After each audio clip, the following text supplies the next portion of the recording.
তোজো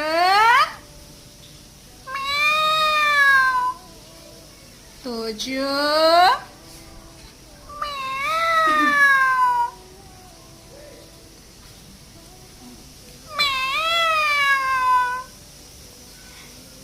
তোজোর মা মাছ নেওয়ার পরে তোজোদের কিচেনের জানলায় দুটো মিনি এসে বসেছিল।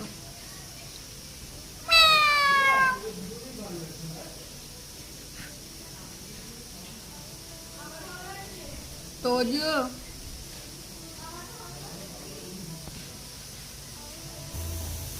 আমি একটু দোকানে চলে গেছিলাম, বলি দেখি।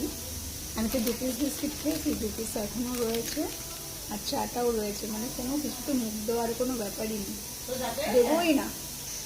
এর জন্য বলি লক্ষ্মী ছানা।